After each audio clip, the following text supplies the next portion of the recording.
qui nous accueille pour la deuxième fois. Nous allons aborder la question du travail comme question de confiance à partir de la gestion et donc des outils de gestion en tant qu'opérateur de confiance ou inversement en tant qu'ils peuvent être regardés comme faisant obstacle ou difficulté aux questions de confiance que nous avons évoquées. Alors c'est Olivier Blandin ce soir qui s'y colle, qui est économiste et qui est donc associé à cabinet Athémis, laboratoire Athémis. Et donc comme d'habitude, on va procéder de la façon suivante, on va lui laisser grosso modo 3 quarts d'heure pour pouvoir présenter le travail qu'il a préparé. Et puis ensuite, on utilisera les 3 autres quarts d'heure qui nous restent pour échanger ensemble et discuter sur le contenu qui aura été présenté. Et puis, à la fin de cette présentation, comme c'est devenu l'usage, vous êtes tous et toutes invités à partager un pot, un cocktail, comme on dit, dans un endroit dont je ne sais pas où il est, parce que d'habitude c'est là où il y a en ce moment le Téléthon, si j'ai bien compris, donc on va se mettre dans un autre endroit, plus à notre taille, mais qui est prévu, donc rassurez-vous, ne partez pas, on se retrouve après la séance. Olivier, c'est à toi. Merci François. Donc, je vais développer un propos autour de la manière dont les outils de gestion posent des questions de confiance et portent en soi d'ailleurs en eux l'enjeu de la confiance.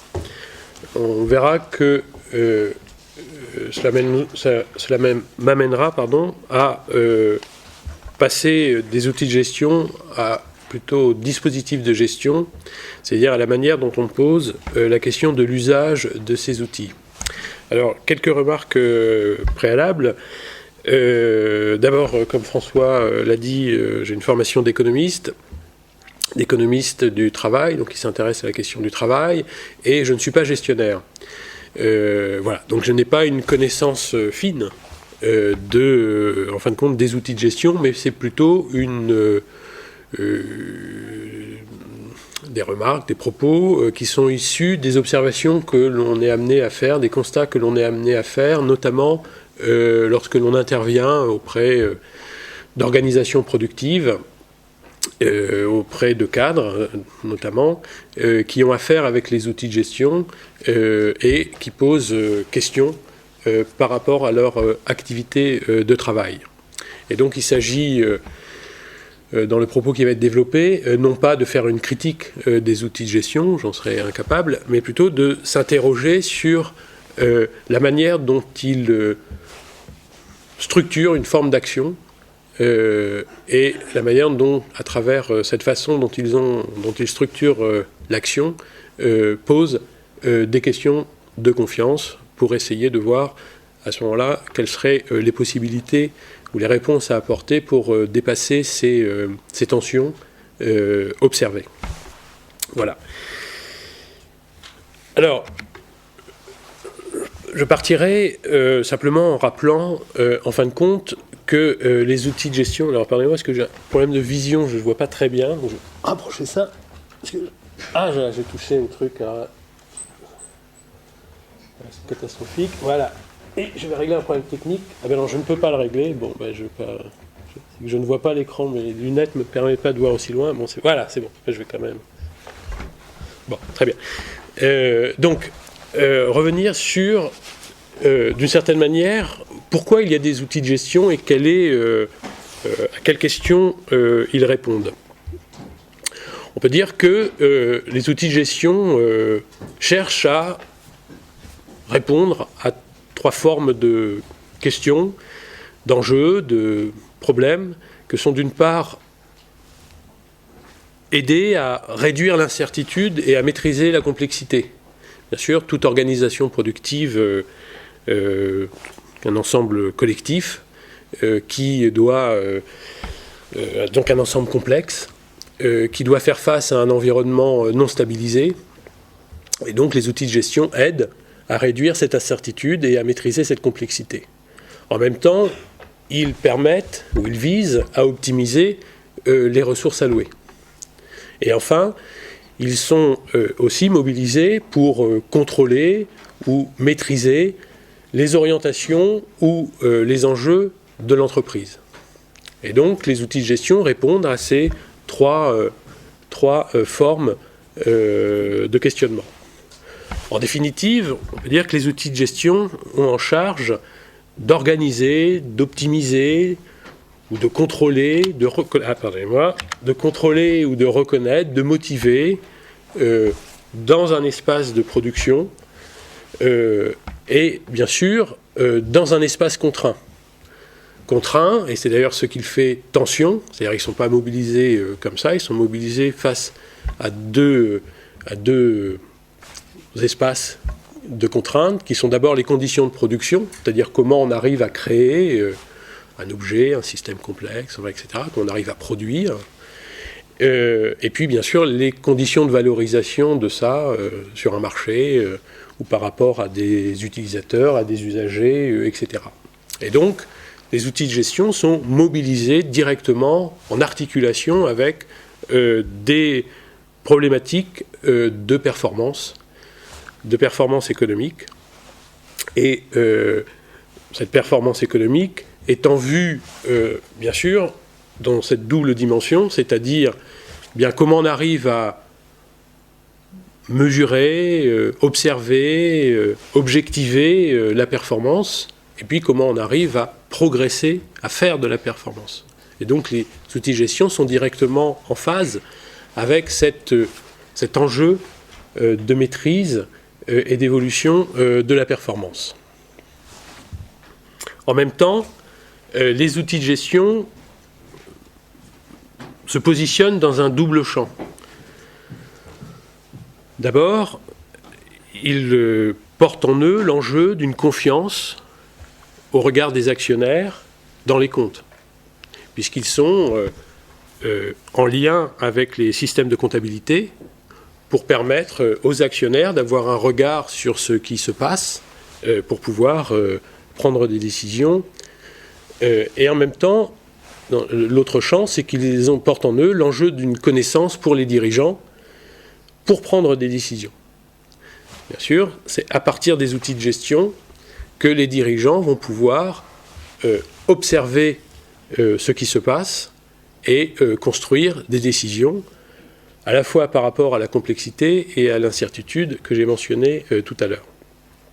Et cela suppose, d'une certaine manière, une confiance dans les données, c'est-à-dire dans ce que racontent les outils de gestion, dans ce qu'ils nous disent, et ils posent bien sûr d'emblée la question de leur rapport au réel, c'est-à-dire dans la capacité qu'ont les outils de gestion à décrire le réel à travers ce qu'ils nous disent.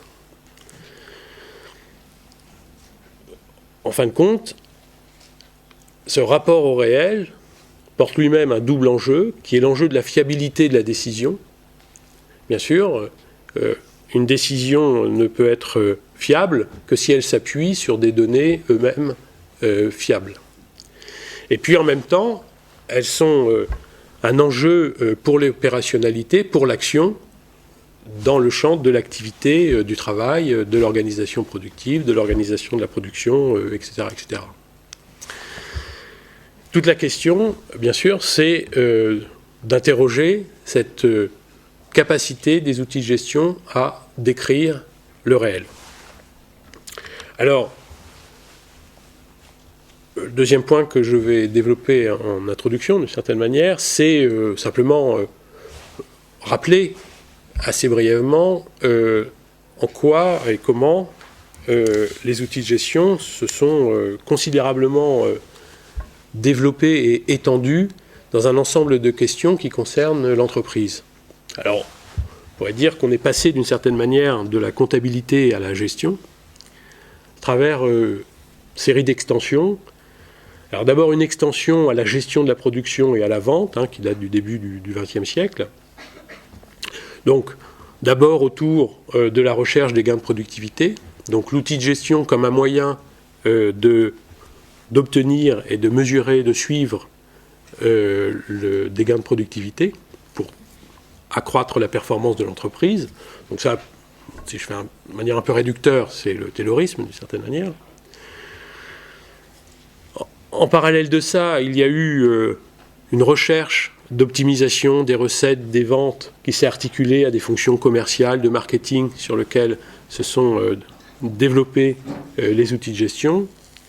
Et puis, il y a eu aussi, bien sûr, une extension autour de l'optimisation du patrimoine, et en particulier des réflexions autour du stock, de la gestion du stock, de la valorisation du stock, de la manière dont penser la question des stocks, etc. Ce n'est pas la seule dimension du patrimoine, mais c'est une dimension assez essentielle.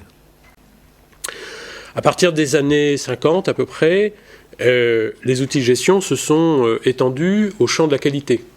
Alors d'abord le contrôle qualité, puis la gestion de qualité, c'est-à-dire s'intéresser au processus de production pour penser la qualité, et puis la qualité totale à partir des années 90.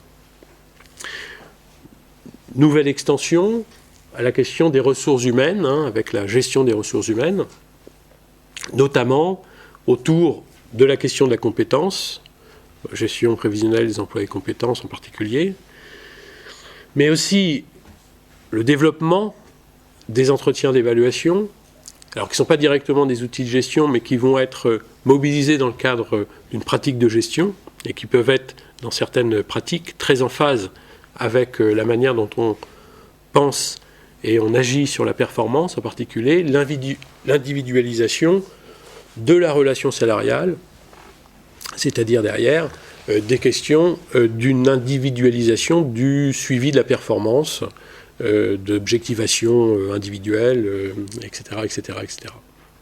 Et puis une extension à peu près à la même époque à la gestion de la relation client, cette fois-ci, c'est-à-dire trouver dans la manière de suivre, de comprendre, de repérer sur des pratiques de clients des possibilités de développement, de gain de performance, etc., etc., avec une généralisation assez forte à partir des années 2000. Donc on voit que, d'une certaine manière, les outils de gestion sont partis d'un suivi comptable pour s'étendre à un ensemble de dimensions de l'entreprise. Voilà. Le tout dans un contexte marqué par trois éléments principaux qui vont, d'une certaine manière, changer le rôle et la façon dont vont être mobilisés ces outils de gestion. Alors, le premier élément de contexte est bien sûr le développement des nouvelles technologies d'information et de la communication qui vont permettre, entre autres, une instrumentation extrêmement poussée des questions de gestion et le développement des outils de gestion, jusqu'à des possibilités de suivre des paramètres de plus en plus variés et de plus en plus individualisés. Deuxième contexte, c'est le contexte économique que j'ai résumé ici sur l'aspect de la globalisation, c'est-à-dire une évolution entre les années 70 du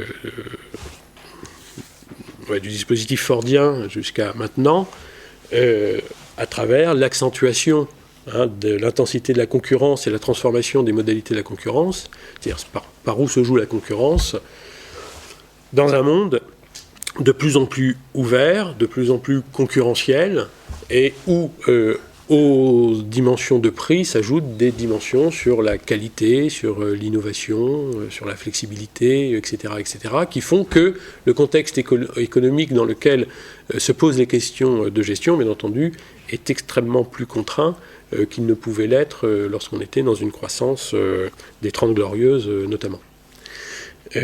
Voilà. Et puis, troisième élément de contexte, c'est bien sûr la financiarisation de l'économie, et ce qui est la même chose, c'est-à-dire l'accentuation des contraintes budgétaires lorsqu'on est dans des activités non marchandes, où cette fois-ci, alors ça fait l'objet de conférences ici, où cette financiarisation, elle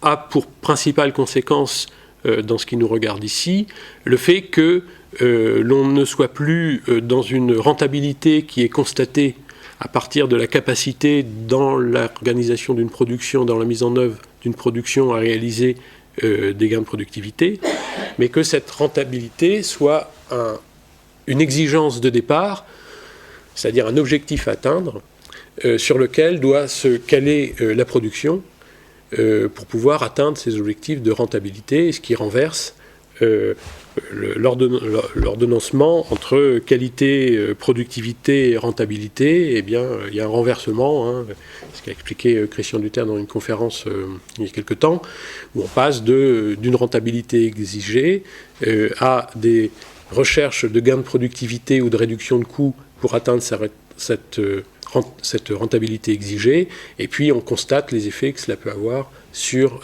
la qualité. Et ça, pour ce qui nous concerne ici, lorsqu'on est dans des entreprises où la dimension financière est particulièrement importante, eh bien, d'un seul coup, les outils de gestion vont devenir en même temps porteurs d'objectifs à atteindre, et pas simplement de constater des résultats par rapport à une activité productive. Alors cette extension des outils de gestion et ce déplacement très important à travers notamment la financiarisation de l'économie s'articule un double mouvement, selon moi. D'abord, un mouvement de spécialisation, je dirais de métiérisation, c'est-à-dire la gestion, ça devient l'affaire de spécialistes, au sens où il y a un développement d'un corpus théorique, d'une littérature, il y a un développement de formations spécifiques, notamment d'écoles, et il y a un développement de techniques, d'outils, de plus en plus sophistiqués et difficilement appréhendables pour les non-initiés. Voilà.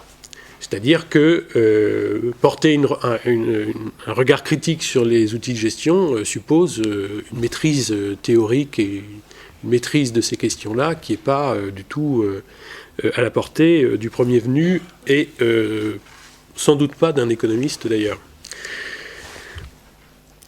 Voilà. Et puis en lien avec ça, je l'ai dit tout à l'heure, c'est bien sûr les conséquences du développement des outils informatiques de gestion, d'une certaine manière dans une double dynamique, c'est-à-dire dans une dynamique d'extension, c'est-à-dire d'une capacité à prendre en charge de plus en plus de questions dans l'entreprise, avec derrière l'objectif de maîtrise, de contrôle, de mesure, etc. Donc une extension à un champ de domaine de plus en plus large dans l'entreprise, et en même temps le souci d'une intégration. C'est-à-dire, cette extension, elle est à visée d'intégration pour pouvoir asseoir des décisions par rapport à une maîtrise de la complexité et une réduction de l'incertitude. Alors ça, c'est très important à comprendre, c'est-à-dire lorsqu'on parle d'outils de gestion, dans certaines entreprises, ils ont un rôle extrêmement important dans la mesure où on peut dire qu'ils envahissent, sans mettre de termes péjoratifs derrière, au sens propre du terme, c'est-à-dire qu'ils s'étendent à l'ensemble de champs d'entreprise, en même temps qu'ils s'imposent à un ensemble d'activités, que ce soit l'industrie ou que ce soit les services. Alors vous savez que dans les services, et notamment dans les services immatériels et relationnels, on a pu développer ici le fait que l'approche d'une performance pensée dans une activité industrielle est difficilement et même pas du tout transposable lorsqu'on est dans une activité de service, c'est-à-dire qu'en même temps qu'ils s'étendent dans des champs d'activité complètement différents, on peut s'interroger sur leur capacité à comprendre cette différenciation entre une approche servicielle de la performance et une approche industrielle de la performance. Et puis, en même temps, on peut dire que parce qu'ils envahissent et ils s'imposent, ils structurent le rapport de l'individu au collectif. C'est-à-dire qu'ils portent en eux l'enjeu de la confiance et de la coopération, puisqu'ils permettent d'organiser au mieux l'activité productive sur des objectifs partagés, objectivés, en vue de résoudre les enjeux qui se posent à l'organisation productive. Alors, en même temps, forcément, ils imposent, d'une certaine manière, comme tout outil, une distance entre l'expérience du réel vécu et ce qui est capable d'être raconté à travers des chiffres, des matrices, c'est-à-dire une description de la réalité. Hein, par définition, comme tout outil, il crée une distance au réel, et cette distance au réel est un enjeu pour pouvoir penser l'action face à une complexité. Donc, voilà. Et en ce sens, ces outils de gestion sont censés, et on peut l'interroger, régler les relations dans le travail, c'est-à-dire porter des logiques de coordination, mais aussi des logiques de coopération, puisqu'ils sont censés rendre compte au mieux de ce qui se passe dans le réel, dans l'activité de travail. Ils sont censés être porteurs d'une forme de légitimité et d'objectivité, puisqu'ils sont pensés pour comprendre et décrire le réel. Et on peut même dire qu'on oublie même d'interroger cette capacité d'être porteur d'une légitimité, d'une objectivité. Et puis ils sont censés, en tout cas on peut l'interroger, régler la question de la confiance, à la fois dans leur capacité descriptive, c'est-à-dire par rapport à la complexité, dans leur capacité prédictive, c'est-à-dire à l'univers incertain, à l'environnement incertain. Et donc ils sont un outil d'aide à la décision, le plus objectif possible, par rapport à l'expérience du réel, au réel. Alors, forcément, tout ça mériterait d'être interrogé. Alors, on peut faire l'hypothèse qu'ils sont censés régler ces questions-là. Moi, je fais l'hypothèse qu'on oublie de s'interroger en réalité sur les capacités qu'ils ont à régler les questions que je viens de décrire. Et on pourrait, si on voulait avoir une lecture plus critique, dire que, d'une certaine manière, les outils de gestion ont pris le pouvoir. C'est-à-dire qu'il y a une prise de pouvoir interne pour penser la question de l'organisation de la production, sous contrainte, etc., etc. Et donc une prise de pouvoir interne par rapport à la question du travail, notamment et principalement parce qu'ils sont, par définition et par nature, homogènes au champ de responsabilité des cadres dirigeants. C'est-à-dire que là, on peut dire que les outils de gestion sont un appui aux cadres dirigeants dans leur champ de responsabilité. Ils sont homogènes aux questions qu'ils se posent. Et à ce moment-là, on peut s'interroger si une analyse critique des outils de gestion, mais plus encore de leur usage, ne porte pas en soi une question d'un enjeu social de domination par rapport à l'expérience du réel. C'est-à-dire, est-ce que d'un seul coup, les défaillances ou les difficultés qu'on pourrait rencontrer dans les outils de gestion et dans leur usage n'interrogent pas plus fondamentalement l'aspect de domination dans la décision par rapport à l'expérience du réel. Alors, voilà, le cadre est un peu posé de manière introductive. Si on part de ce cadre, si on le partage, je vais développer deux axes là. De dire, bon, d'une certaine manière, les outils de gestion, face aux questions qu'on s'est posées de maîtrise de la complexité, de réduction de l'incertitude, se sont développés dans deux champs principaux, qui sont, enfin, deux champs principaux que je vais plutôt moi développer ici, qui sont la question du pilotage par les chiffres et la question de la mesure, donc derrière la question du reporting, et puis le mode projet, c'est-à-dire comme dispositif pour aider à l'action. Ce que je vais essayer de montrer, c'est que si leur fonction première est d'aider à comprendre pour agir, pour faire, on peut observer que l'usage de ces outils font que de cette capacité de compréhension, on passe à une logique de prescription, c'est-à-dire non pas comprendre, mais indiquer, prescrire ce qu'il faut faire en échappant à l'étape de la compréhension du réel. C'est ce que je vais essayer de montrer sur la question du reporting et la question des modes projet comme dispositif d'action. Alors, question du pilotage par les chiffres et la mesure, donc la question du reporting. Dans le reporting et dans cette question de mesure, de pilotage, on peut dire qu'on a une tension à gérer. Tension au sens où c'est une question à traiter, c'est une difficulté à traiter, mais qui est consubstantielle d'une certaine manière à la question qu'on se pose, c'est-à-dire au pilotage. Cette tension à gérer, c'est celle entre, d'un côté, un besoin, une nécessité d'une différenciation, de reconnaître la différenciation, la différence, la spécificité des processus, c'est de reconnaître le local, le contexte particulier de telle unité, tel service, telle unité, tel service. Et puis, la nécessité d'une forme d'intégration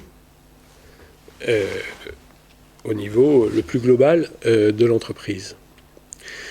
Cette différenciation des processus suppose ou s'appuie sur l'idée d'une recherche d'une optimisation du local, c'est-à-dire des centres de profit sur lesquels on peut adosser des ressources, des contraintes, des objectifs, des productions, etc., etc. Et puis de l'autre côté, l'intégration suppose ou oblige, ou passe, par une agrégation qui elle-même suppose une forme d'homogénéisation. C'est-à-dire que le passage du local au global, à ce moment-là, est résolu par l'homogénéisation, mais cette homogénéisation des données, des chiffres, des données, etc., porte en elle le risque de la disparition de l'aspect spécifique face aux besoins de consolidation.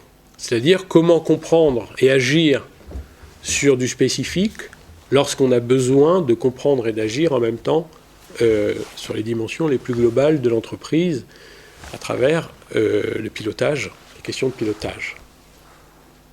Donc d'une certaine manière, on a une tension entre d'un côté une incertitude pour décider, et de l'autre côté, ce qui se joue au niveau de la complexité, c'est-à-dire de l'activité, pas au sens ergonomique du terme, mais du dispositif de production, qui forcément est complexe, divers, selon les lieux, etc. Voilà. Et donc ce passage de cette incertitude, décision, complexité, activité, passe par l'homogénéisation, c'est-à-dire une forme de simplification du réel.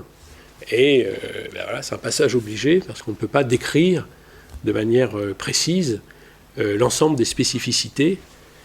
On est au besoin de réduire à des indicateurs clés, à des indicateurs clés, à des données clés. Plus on remonte dans les strates de l'entreprise, et donc ça passe par l'homogénéisation. Alors, d'une certaine manière, on voit donc que les outils de gestion portent en eux trois logiques. D'abord, la logique de l'optimisation du local par agrégation. Hein. Le principe étant que la somme des optimums locaux donnant un optimum global. Voilà. La deuxième logique en œuvre, c'est la réduction du réel au tangible. C'est-à-dire, on est dans l'univers de la mesure, et eh bien, ce qu'on peut mesurer, c'est le tangible. Voilà, et ce qui va compter ici, c'est ce qu'on est capable de mesurer, donc c'est le tangible. Et une difficulté à prendre en compte les éléments non tangibles en œuvre dans les activités de travail. Et puis, troisième logique en œuvre, c'est celle du contrôle, de la conformité, d'écart par rapport à un objectif qui devient une norme. C'est-à-dire qu'il ne s'agit pas, ce que j'expliquais tout à l'heure, hein, il ne s'agit pas simplement d'aller constater, mais souvent, les objectifs qui sont inscrits dans les reportings sont des objectifs à atteindre. Ce n'est pas simplement des choses qu'on va mesurer. C'est en même temps un pouvoir de fixer des objectifs qui deviennent des normes, souvent des normes, et qui vont bien sûr contraindre l'univers de production.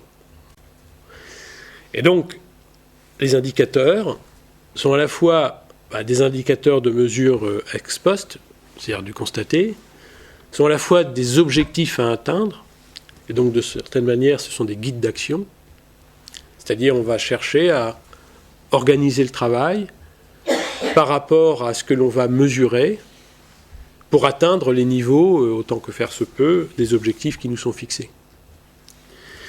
Et parfois, pas toujours, mais quand même assez souvent, ils peuvent devenir des indicateurs d'évaluation de la personne. Alors ici, je vais aller très vite, mais on voit bien que ce glissement entre une évaluation du travail dans un collectif à une évaluation de l'individu et de sa place dans le collectif pose un certain nombre de difficultés, hein, qu'on a déjà mentionnées, et derrière engage directement la subjectivité de la personne. Et plus les indicateurs apparaissent en décalage avec ce que la personne met dans son travail et l'effort qu'elle met en œuvre pour réaliser son travail, bien plus l'engagement de la subjectivité se trouve élevé, et plus cela va poser des problèmes à la personne. En fin de compte, derrière ces outils de pilotage, on voit qu'il y a plusieurs problèmes qui apparaissent. D'abord, on s'intéresse à la pertinence de ces indicateurs. Toujours dans... Il faut bien comprendre, hein, c'est-à-dire qu'à la fois, ils cherchent à décrire le réel, et en même temps, ils sont pensés dans une forme d'homogénéisation pour penser le global et agir au niveau du global. Donc, d'une certaine manière, c'est quelle est leur capacité à décrire le réel, c'est-à-dire entre ce qui compte et ce que l'on compte. Alors, plus on est dans un univers où les dimensions non tangibles qui résistent à l'épreuve de la mesure sont importantes, plus on se trouve en décalage dans ce que racontent les chiffres par rapport à ce qui est en œuvre dans l'activité de travail. Le deuxième problème qui est posé, dans cette logique de découpage d'optimums locaux, de centres de profit, et par agrégation, on obtient un optimum global, c'est la question du périmètre de l'évaluation. Pour le dire différemment, c'est la question des externalités, c'est-à-dire de ce qui se... capacité à comprendre de ce qui s'échange, de ce qui se joue dans les relations entre les entités, entre l'entité et son territoire, etc. etc. Le constat qui est fait, c'est que souvent, les outils de gestion et les outils de reporting ont du mal à saisir ces externalités. C'est-à-dire, si on prenait une unité de production, hein, les externalités, c'est ça, pour les personnes qui ne sont pas habituées à ce concept, l'externalité, c'est le fait que à un périmètre donné, par exemple un service, la manière dont il va agir, produire, etc., peut avoir des effets bénéfiques, on parlera d'externalité positive ou négatif, on parlera d'externalité négative, pour les entités qui sont en relation avec lui. Voilà. Et puis, troisième problème qui est posé, c'est la capacité à penser les leviers. C'est-à-dire, dans la dynamique de performance et du reporting, la question, ce n'est pas simplement de constater, de fixer des objectifs, c'est de pouvoir identifier des leviers qui vont permettre de créer une dynamique de performance. Or, le constat que l'on fait souvent, c'est que les reportings sont plus ou moins pertinents pour décrire les résultats ex post, mais sont souvent pauvres ou en difficulté pour penser les leviers, c'est-à-dire ce qui va faire ressource, qui va créer une dynamique de performance,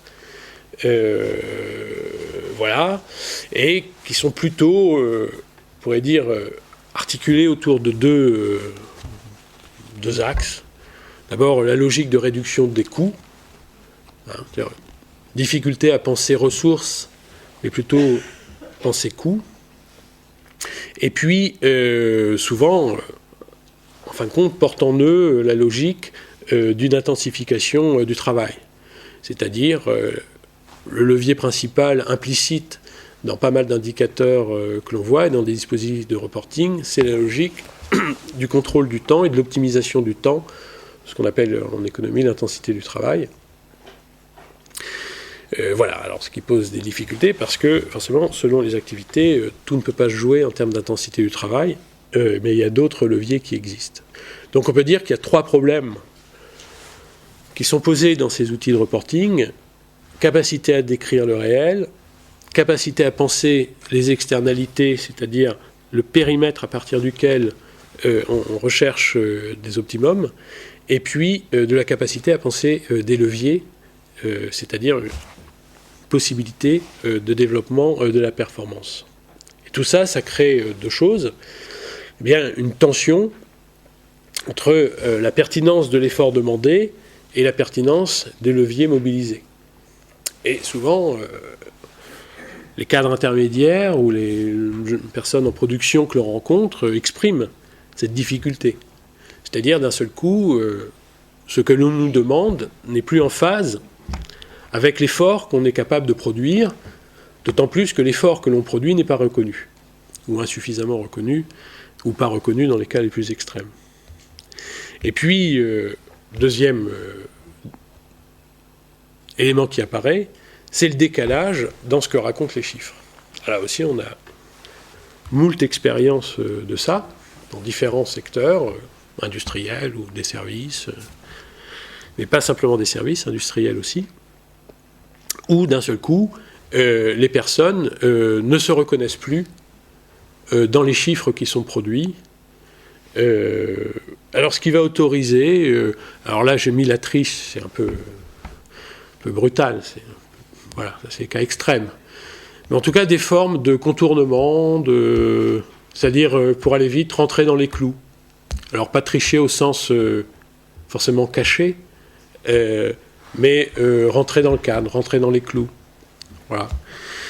Et puis, bien sûr, si on commence à utiliser le reporting comme quelque chose qui ne décrit pas ce que l'on fait, mais on cherche à faire rentrer ce que l'on fait dans les chiffres, eh bien ça a quand même un pouvoir de décrédibilisation de la hiérarchie extrêmement puissant, puisque d'un seul coup, on ne discute plus de choses réelles sur lesquelles on peut être d'accord, mais de choses irréelles sur lesquelles il n'est même pas besoin d'être d'accord d'ailleurs. Ça décrédibilise les efforts demandés, ça démotive, etc., etc., etc. Et l'autre constat, alors il y en aurait un certain nombre, hein, et là je vais vite. L'autre constat, c'est que, bien, constate, nous, en tout cas, souvent, que des réunions de management, de reporting, etc., se transforment, non pas comme un espace où on essaie de comprendre pour agir, mais se doublent de ça, voire ne deviennent que ça. Des réunions, d'un côté, de justification de la pression, puisque les chiffres ne racontent plus le réel, à la limite, on peut demander n'importe quoi, c'est pas grave, que de toute façon, c'est pas là que ça se joue. Nous, on le voit. Alors, ça, c'est particulièrement vrai, par exemple, dans des suivis sur des aspects de type avancée de production, chiffre d'affaires, ou des choses comme ça, où on peut fixer des objectifs qui sont plus 10%. Bon, d'accord. Ça peut être 8, 10, 12, enfin, tout ça, à la limite, c'est pas grave, puisque de toute façon, c'est pas comme ça que ça se passe. Et puis, en même temps, ça ne permet plus l'expression des difficultés. Hein. C'est-à-dire que la difficulté n'a pas de valeur heuristique, hein, elle ne permet pas de penser. Au pire, on dévoile des faiblesses face à des objectifs sur lesquels on ne peut pas agir, donc c'est pas forcément utile. Voilà. En même temps, on voit qu'à travers ça, et on le constate aussi dans pas mal d'endroits, c'est qu'à travers ces dispositifs de pilotage, de reporting, par les chiffres et la mesure, eh bien, se développe de la concurrence entre salariés, entre entités, et des logiques de justification, donc on se justifie sans cesse, en lieu et place du besoin de compréhension pour agir. Alors, là, je vous ai décrit un monde sévèrement noir, voilà, bon, qui est quand même pas complètement éloigné d'une réalité que nous, on observe, encore une fois, dans des activités industrielles comme dans des activités de service. Et tout ça, ça se traduit par quoi? Eh bien, on peut dire que, alors que ces outils de gestion, là, pris sous la dimension reporting, sont censés être un appui pour l'action et sont censés porter de la confiance, c'est-à-dire on a confiance en eux au sens où ils sont faits pour être pertinents et justes, eh bien, on voit qu'ils contribuent, ou ils peuvent contribuer à une fragilisation de la coopération et de la confiance qui en est à la fois le moteur et qui en découle. Que ce soit de la coopération transverse, alors je sais que vous êtes spécialiste maintenant après conférence, je crois, de Christian sur la question de la coopération. Donc la coopération transverse, c'est entre collègues, transverse, pardonnez-moi, c'est entre entités. La coopération horizontale entre collègues, ou verticale, hein, dans les différentes lignes hiérarchiques. Voilà, et ça c'est un constat fort que l'on fait, que souvent la manière dont est construit et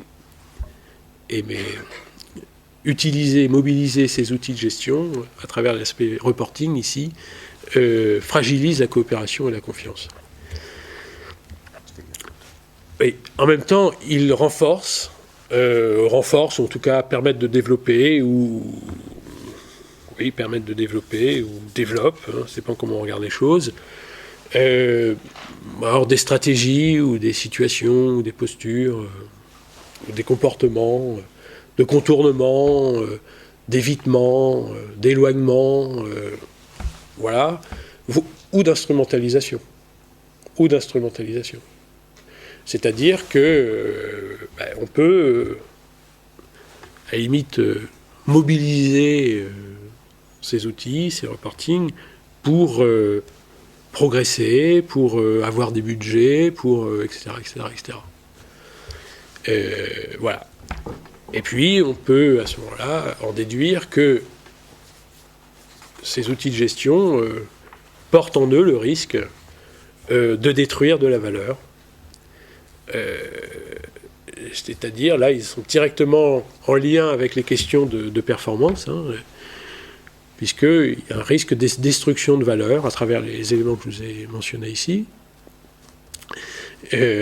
Alors la difficulté, c'est que forcément il y a un décalage temporel à tout ça, ça ne s'observe pas dans les médias, et que, bien sûr, ce décalage temporel rend difficile la difficulté d'en repérer l'origine.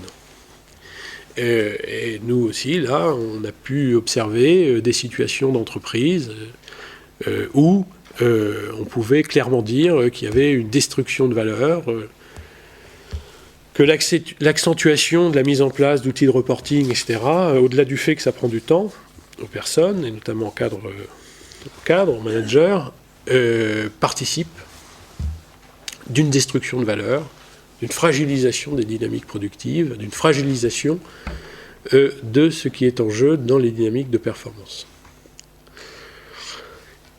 En fin de compte,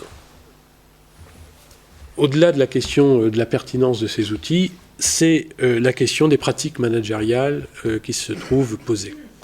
Je reviendrai largement dessus. Est-ce que je peux me permettre de oui. proposer d'enjamber celui-là, parce que le temps passe, et lequel quelques sacrifices que ce soit pour tout le monde. Mais parce les deux sur le mode projet, ouais, c'est ça? Je pense que on fait le deuil du mode projet. D'accord. On reviendra à la discussion, mais je sais un peu de quoi on va retourner. Là, on fait nocturne après. Donc, d'accord. Si bien, on enjambe le mode projet. Ah, je n'avais pas vu qu'il y avait l'heure. Ça t'arrange de ne pas voir, mais moi, je regarde. Alors, très bien. Donc, je souscris à cette tension. Alors, dépasser ça, d'une certaine manière, plus que, enfin, ou autant, ou plus que d'interroger sur la pertinence des outils de gestion, ce que je ne fais pas ici, encore une fois, dans la mesure où je ne suis pas un spécialiste des outils de gestion, mais je m'intéresse plutôt à la manière dont on les utilise. Je vais plutôt ici développer les aspects d'une pratique, m'interroger sur les pratiques, et d'une certaine manière,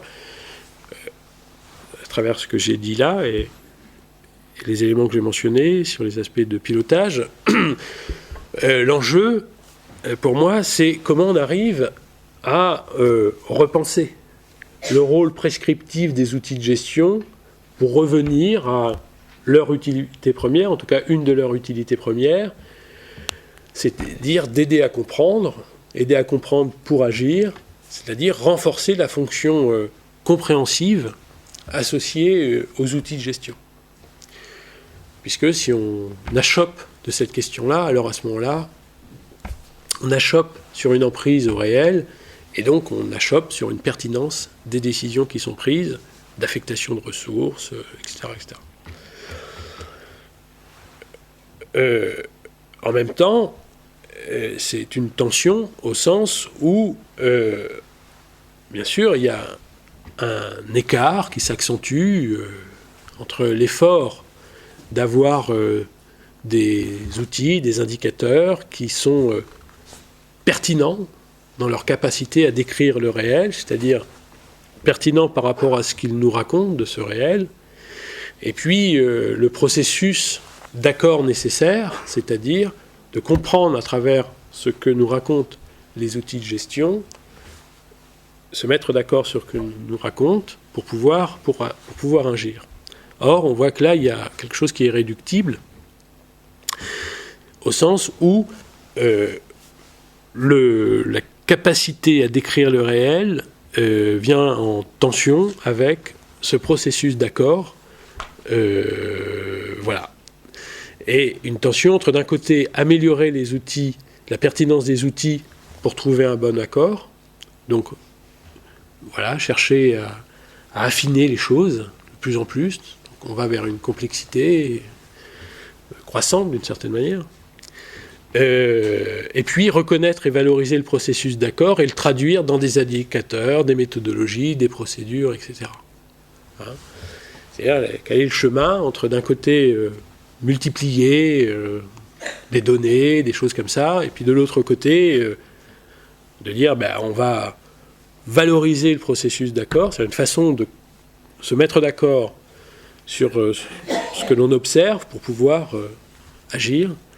Mais bien sûr, derrière, pour pouvoir le reproduire, ça suppose de retraduire ça dans d'autres formes d'indicateurs, dans des procédures de travail, etc., qui sont elles-mêmes complexes et qui peuvent porter exactement les mêmes risques que j'ai mentionnés. Alors, il nous semble que voilà, cette tension passe par deux dispositifs principaux qui permettent de compléter les outils de gestion sur le volet usage. Alors, le premier dispositif, c'est adossé à la question de la mesure, la question de l'évaluation. Alors, la question de l'évaluation, donc des dispositifs d'évaluation adossés à ces outils de gestion, sur deux champs, au regard de la dynamique de performance, c'est-à-dire de la capacité à reconnaître, dans ce qu'on mesure dans la performance, les dimensions non tangibles de l'activité, y compris dans des activités industrielles dont on peut penser que les dimensions tangibles sont particulièrement prégnantes. Parce que ces dimensions non tangibles font partie du réel et ne pas les prendre en compte, forcément, fragilise ce que nous racontent les choses. Et puis le deuxième point sur cette dynamique de performance, c'est de penser non pas simplement ces indicateurs, ces outils dans leur fonction de contrôle ex post, mais aider à penser les leviers, à suivre les leviers, à identifier les leviers, c'est-à-dire une capacité à faire de la performance. Alors ça, c'est sur la partie dynamique de la performance. Alors je ne vais pas développer la partie projet, mais simplement je peux mentionner ici que souvent ce qu'on observe dans les projets, c'est la faiblesse des dispositifs d'évaluation associés au projet. Voilà, donc je ne vais pas plus loin, parce que sinon ça m'obligerait à réexpliquer tout ce que je n'ai pas dit sur les projets, mais en tout cas, je mentionne juste là. C'est-à-dire, ça passe souvent par des évaluations compréhensives. Il faut avoir des dispositifs d'évaluation des dynamiques projets pour pouvoir en affiner la pertinence et le développement. Et puis, voilà, je laisse le dernier point parce que ça nécessiterait d'autres développements. Et puis le deuxième dispositif, associé au dispositif d'évaluation, c'est le travail du management. C'est-à-dire, c'est le rôle du manager, voilà, c'est cette capacité, ce savoir qu'il a dans l'usage de ces outils de gestion. Alors forcément, plus c'est outillé, plus c'est sous des formes d'instruments, de logiciels, etc., de tableaux de bord, etc., plus on a confiance et plus en soi c'est un travail et une difficulté à maîtriser tout ça. Mais l'enjeu, selon nous, c'est d'introduire, de réfléchir aux pratiques managériales à développer dans l'usage de ces outils. Voilà. Et d'une certaine manière, c'est un art, savoir utiliser tout ça pour agir. Et c'est un art qu'il s'agit à ce moment-là de transformer en compétence. Et donc, il y a bien un enjeu derrière de professionnalisation des managers pour pouvoir mobiliser de la manière la plus pertinente possible ces outils de gestion, car ils ne portent pas en eux la question de leur usage. Et ne pas s'intéresser à leur usage, c'est faire fi, d'une certaine manière, de leur faiblesse et faire trop confiance à leur capacité à décrire le réel. Voilà, j'arrête là.